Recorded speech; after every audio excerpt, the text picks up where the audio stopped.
درود میگویم به شما بیننده‌های عزیزی شبکه سفینه، چون همیشگی رسیدیم به دیدار همدیگر و این برنامه نوبتی خونه تاجیکستان است. امروز قرار داریم در خانه اپای بیبی نورو. سلام علیکم خاله عزیز. و علیکم السلام. خوب امروز سلامت باشید. سلامت باشید. این روز بهار شما رو تبریک میکنیم. شما رو نیز تبریک میکنیم مادر عزیز. امروز بیننده‌های عزیز بی‌صبرانه انتظارن که خاله بیبی نورو کدام خوراک رو آماده میکنن. بهترش خودتون میگفتید که امروز کدام خوراک رو آماده میکنید؟ ما امروز خوراک نشایسته رو تیار میکنیم. بسیار با لذت دوستان عزیز. من فکر میکنم که خوراک‌های ملی میباشد که این رو ما برای فرزندانمون هر روز تیار میکنیم. یعنی این خوراک صبحانه است؟ برای سحر استعمال میکنن. استعمال میکنن. بیننده عزیز به شما مراجعت کرده گفتنی هم که من فکر میکنم که اکثریت شما استعمال کردید این خوراک رو. خب مادرانمون آماده میکنن ولی بعضی نفران من باوری کامل دارم که آماده نکردن و نچشیدن. از همین لحاظ خب نشایسته گفتیم برای این خوراک مثلا صبحگاهی چی لازم است؟ کدام محصولاتو؟ نشایسته. خب پیش از همه نشایسته. درباره نشایسته خاله بیبی نورو برای شما معلومات میدید حتما. خب نشایسته گفتیم شیر، مسکه، خب نمک. یعنی بینید که محصولات خیلی کم استفاده می شود و از همه اساسش که بسیار لذیذ است. باور کنید دوستان عزیز این خوراک بسیار لذیذ است.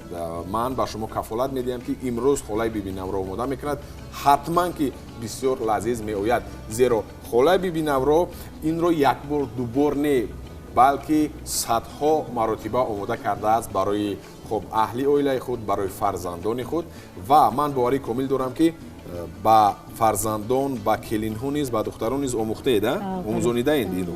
خب چی گفتنی هستید برای همین جوانان حضوره که مثلا باید که خوراکای ملی ما رو از خاطر نبرارند؟ ما با جوانان حضوره خواهش میکنیم که این خوراکای ملی رو دائم تیار کنند. بله دائم تیار کنند، آماده کنند، زیرا خوراکای ملی بسیار با سلامتی فایده کلان دارند. غیر از اونی که مثلا گفتیم که انا نشایسته اوتالا نشایسته اون که نشایسته اوتالا خوراک صبحگاهی است استعمال میکنن آماده میکنید شما. کدام خوراکای ملی رو شما عموما بیشتر آماده میکنید خاله عزیز؟ نشایسته، دلده، سمنک، بله، شکر. یعنی بسیارند خوراکای ملی بسیارند. خیلی خوب. از سینی چند شما همین با پخت و پز شروع کردید؟ مثلا چند ساله بودید؟ و من بارها سوال میدیم با همون مهمونان برنامه خونه تاجیکستان و میگویم که اکثریت مادران میآموزانند به همون نفران. شما رو نیز مادرتان آموختند؟ من همه این خوراکای ملی رو از سینی به شوهر برآمدنم یاد گرفتم. از خشتمانم این خوراکای ملی رو به من یاد داده است. خیلی خوب دوستان بینید که اکثریت از مادرشون گفتن که میآموزند و خاله بیبی نورو رو بینید که خوشتومنشون چگونه یک خوشتومن خوب و انا کلین رو پر آموزانیده است که چگونه خوراک‌ها باید خوراکای ملی رو آماده کرد و چگونه لذیذ باید بود. دختر حضیره مثلا جوان دختر حضیره غیر از اونی که خوراک آماده کرده میتواند از عهده پختن خوراک‌های گوناگون میبراید از جمله خوراک‌های ملی تاجیکی باید چه خصلت‌ها رو داشته باشد؟ باز کدام هنرها رو داشته باشد؟ دخترهای ملی باید که خوراک‌های ملی رو تیار کنند. خب پخت و پز، دوزندگی، همه اینها رو باید که یاد گیرند. یعنی که در زندگی پگه عذاب نکشند. عذاب نمیکشند، یک کمک میشود برای همون فرزندانشون. این خوراک‌های ملی باید که تیار شود، باید آماده شود. خیلی خوب. گفتید که یک خوراک دیگر رو گفتید دلده گفتید؟ دنگیچه میگیم. بعضی دلده میگن، در بعضی منطقه دنگیچه، خب باز در بعضی منطقه گندم جوش میگن، گندم کوچه میگن، زیاد میگن. یعنی بیننده‌های عزیز بینید که این خوراک نیست بسیار خوراک لذیذ و قدیمی است. بله. من مثلا جوان بودم، خرد بودم، این خوراک رو آماده میکردن خصوصا در فصل بهار، در جشن نوروز آماده میکردند. همین چورابینی جشن میگرفتند، همین نوروز عجم رو این خوراک رو میکردن که بسیار لذیذ است. من باوری کامل دارم بیننده‌های عزیز که خب در آینده های نزدیک نیز حتما خاله بیبی نورو این خوراک رو آماده میکنند و ما ثبت میکنیم و حتما با شما نشون میدیم که چگونه است. در همه منطقه یک گونه میکنند همین خوراک رو یا نه؟ نشویسته رو در همه جا یک خیل تیار میکنند. یک گونه تیار میکنند. خب ما در یک منطقه بودیم، در منطقه فیض‌آباد بودیم، در اونجا خب هولمون گفتن یک خوراک آماده کردن، قریب همین طرز تیار کردنش مانند به همین نشویسته است. نشویسته هولمون تیار میکنن. ولی از ریشه کمک طعمش تلختر است. نشویسته شیرین تر است. یعنی این نیز همون هولمون نیز در زمره خوراک‌های ملی تاجیکی میبراید. همین طور است. بله. خیلی خوب. خب همون دنگیچه رو چی؟ در همه منطقه یگونه آماده میکنن. دنگیچه رو در همه منطقه خیلی آماده میکنن. یعنی طرز آماده کردنش کمک درست‌تر است، نه فکر میکنم. باید که یک شبانه روز جوشد. خیلی خوب. همش قیمت‌تره. مشکل تر است. یعنی ولی گرچند که مشکل باشد پختنش ولی لذتی به خود خواست دارد. بسیار با لذت با مزه است.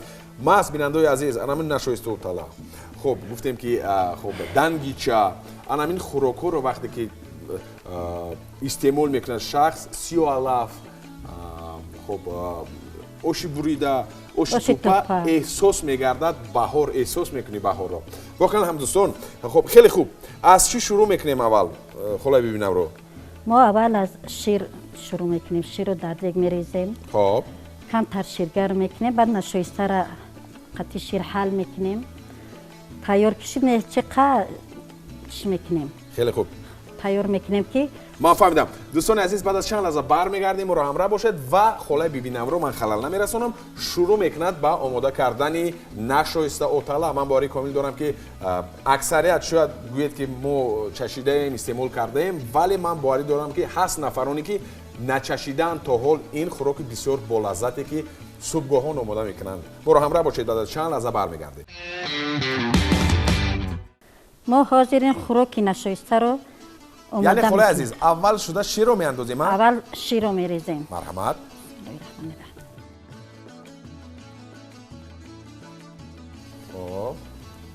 اول شیر رو میریزیم، کمتر شیر گرم میشود، بعد نشویسته رو میریزیم. یعنی ما چونه که گفتیم سالیانی دراز آماده میکنید این خوراک صبحانه رو.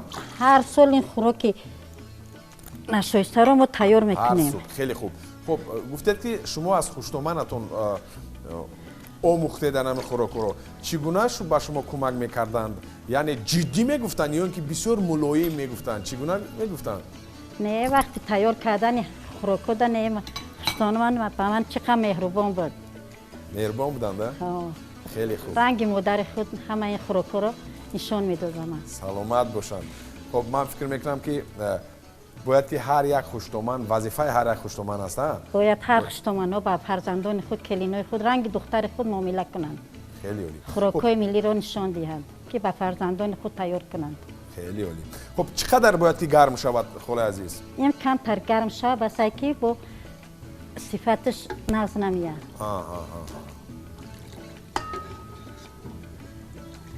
خب همین نشویستاواتالا شما یگان معلومات دارید که برای کدام کسلی ها فایده آور است؟ نشویسته این خوراک که سبک می باشد که رنگی خیلی ما کشه میگیم رنگ کشه فایده دارد. ای شیره گندم تیار می شود. خیلی خوب. خب اکنون چکار میکنیم بعد از اون که شیر گرم شد؟ شیر گرم شد نشویسته رو میگیریم آماده میکنیم. میاندازیم با شیر آمیخته میکنیم. بیننده عزیز بینید که باز بعد از اونی که شیر کمک گرم شد نشویسته رو آماده میکنیم. خلای ببینم رو میگفتید که انامین نشویستاواتالا گفتیم و اساسی محصولات انامین نشویستاواتالا رو نشویسته تشکیل میدهد. خب چگونه آماده میشود این نشویسته؟ نشویسته رو ما از شیره گندم تیار میکنیم در فصل تیرما وقتی که هوا سلخن میشود. خب نشویسته رو ما شسته تازه کرده در سطل سیرنوک یک 3-4 روز تر میکنیم. هر روز آبی رو دوبار علیش کرده. یعنی که بینید شیره اون چشید. اول گندم رو میشوییم. بعدا در همون سطل سیرنوک میگیریم. هر روز آبی وای رو چند مرتبه عوض دوبار علیش میکنیم. 2 مرتبه عوض میکنیم. خب بعدا چیکار میکنیم؟ بعد که شیره چاقش چی میشود جدا میشود او را با گرفته با میاساروفکا میگذارونیم با گوشت قیمکنک از گوشت قیمکنک میگذارونیم تیار کرده صاف میکنیم با درمون ستلو شیره گندم را با میریزیم یعنی از پوستش میگیریم مغزش رو جدا میکنیم شیره شد پوستش جدا میکنیم میگذارونیم صاف میکنیم با چی خدمون بوده با الک صاف کرده با 3-4 روز در ستلو میگیریم او را بعدا میگیریم با ستل ها باز برگشته با ستل ها با ستلو گرفته خب هر روز آبی را دوبار علیش میکنیم ایواز میکنیم که همون تیزی و تمچی همون چی ببرویه برای که شیرین بیویه اگر آبی رو علیش نکنیم نشایسته ما نغز نمیوید مزش خوب میوید ترش میوید نغز نمیه مزش وقتی که آبی رو هر روز علیش کردیم شیرین میوید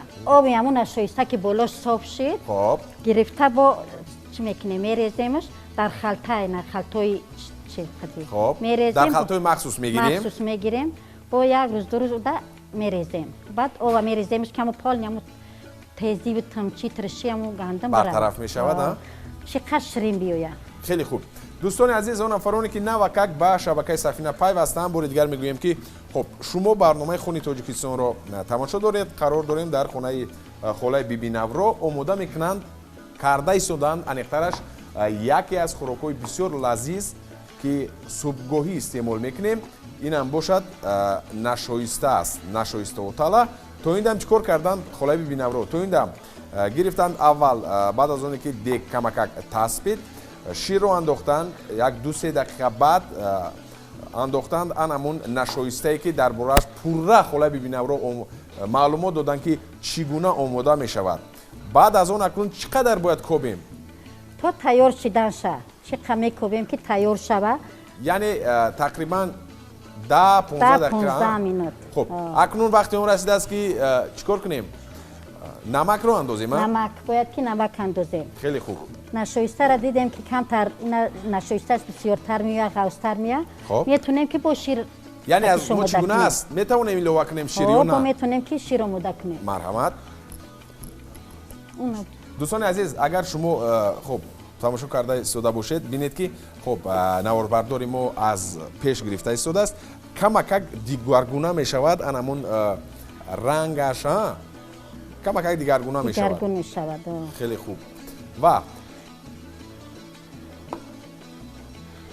چند نفری که گفتن باید که عموما توقف نکنیم ادامه دیم انمون آمیخته کردن یا خود کفتن رو زیرا هنگامی کمک ایستادن به اهمیتی کردن میچسبه میچسبه بعد نفس نمیوید تری چی میشه کمک ظاهرا نیز اونقدر خوب نمیآید صفتش نفس نمیوید خیلی خوب خیلی عالی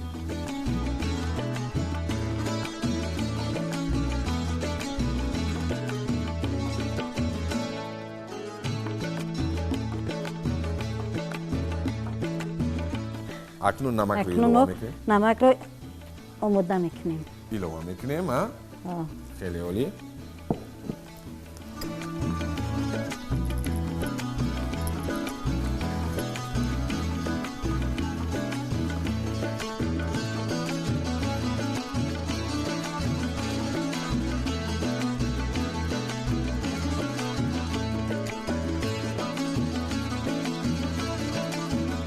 خب خلای ببینم رو شاید از همین لحاظ باشد که گفتیم که بارها تکرار کردیم که آماده کردن خوراک‌های ملی کمک مشکلی دارد از همین لحاظ کمک نسبتاً به اهمیتی ظاهر میکنند و اونقدر آماده نمیکنند چی فکر دارید شما؟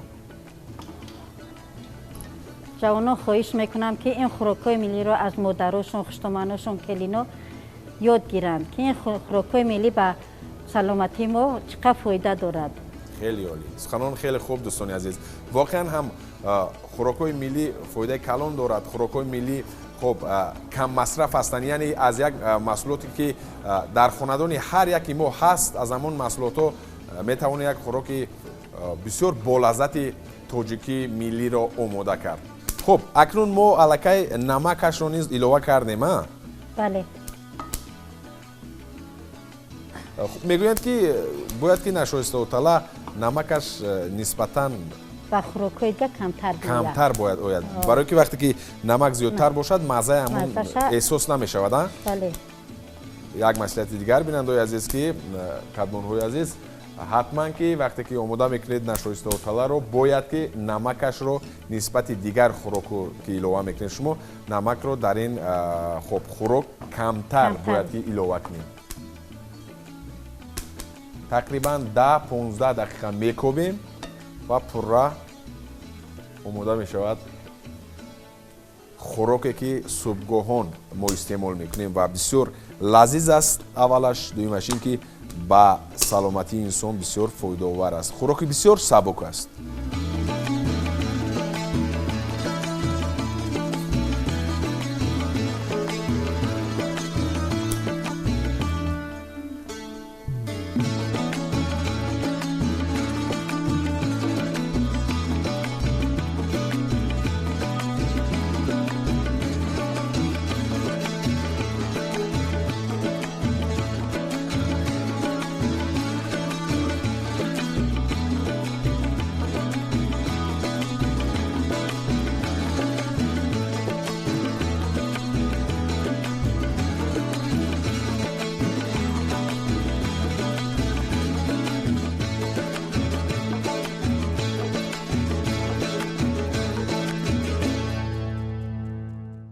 بیننده‌های عزیز بالاخره آماده شد نشویستاواتالا و بینید که در یک مدت کوتاه خالای عزیز خالای بیبینم رو آماده کردن و فرصت اون رسیده است که با لالی میبرداریم و میچشیم. همینطور است خالای عزیز.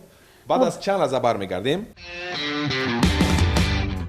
خب اکنون دوستان عزیز فرصت فرا رسیده است که با خب لالی میبرداریم نشویستاواتالا رو و حتما که میچشیم و از لذت و مزهش به شما خواهیم گفت که نشویستاواتالایی که امروز خالای بیبینم رو آماده کردن چگونه لذت چگونه مزه دارد. واقعا هم یک بوی بسیار خوب اشتیاق‌آور نیز دارد این خوراک.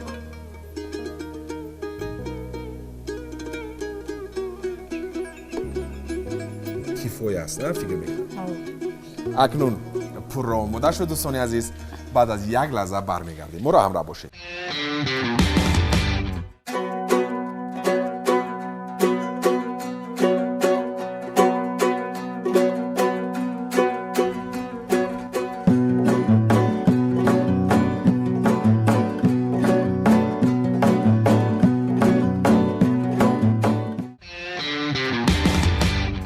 خب دوستان عزیز بالاخره همین فرصتی در انتظار فرا رسید و خب میچشیم نشویستاواتالایی که امروز خالای عزیز و مهربانم خالای بیبینم رو مرحمت کنید آماده کردند و میگوییم که چگونه لذت و چگونه مزه دارد.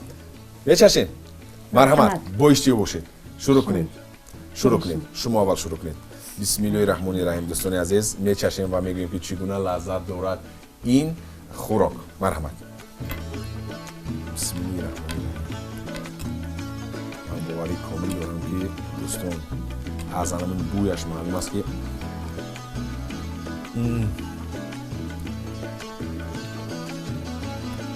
بسیار چگونه با شما بگم نفس یک ملایم یک لذت دارد که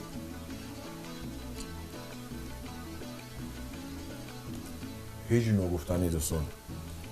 واقعا هم هیچ باوری شخص نمی‌آید که همین نشویستن هم گندمی که چند بار شما گفتید که آبش رو میگیرند و باز از نو عوض میکنند و تازه میکنند بعد آرد میکنند اینقدر لذتی به خود خاص پیدا میکند. و دوستان عزیز بار دیگر بگم که نشویستاواتالا رو هر شخص خوب آماده کردن نمیتواند. این رو به نوبت گیرید.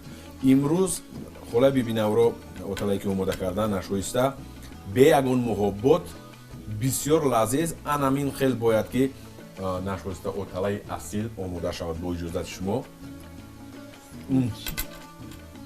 دستتون درد رو نبیند خالای عزیز و من باوری کامل دارم که در برابر شما همون بیننده‌هایی که تماشا کرده ایستادند طریق تلویزیون سفینه بیننده‌هایی که ما رو تماشا کرده ایستادند حتما همین خوراک رو آماده میکنند. صبحگاهی با جمعی oila farzandon iste'mol mekunанд ва чуне ки имрӯз шумо сам гузоштед барои рушди ҳунарҳои мардумӣ хосатан хӯрокҳои миллӣ ман боварии комил дорам ки бинандаои азиз шумо низ сами кӯчаки худро мегузоред ҳамеша хӯрокҳои лазизи тоҷикиро истеъмол намоед чӣ гуфтанӣ ҳастед дар охир من در آخر گفتنی هستم که اولان خوش آمده به سلامت باشید خدا عزیز خداوند کریم با سال دیگه به نوروز دیگه به بهار دیگه هممون ساق سلامت برسونه آمین آمین و گفتنی هستم که این خوراک‌های ملی رو باید که ما با کلین‌ها دخترها باید که حتما رسونیم نشان دهیم که از کارهای قدیمه قفو نزنن بله یعنی که باز اونها با آینده‌های خود خب میراث گذارند همین خوراک‌های ملی تاجیکی رو تشکر زیاد برای دیگر برای شما جهانی سپاس تشکر زیاد بیننده عزیز اینجا باشد برنامه نوبتی خانه تاجیکستان با آخر میرسد تا دیدار نوبتی سلامت باشید و همیشه خوراک‌های لذیذ تاجیکی رو آماده کنید و استعمال کنید خیر دوستان تا بازدید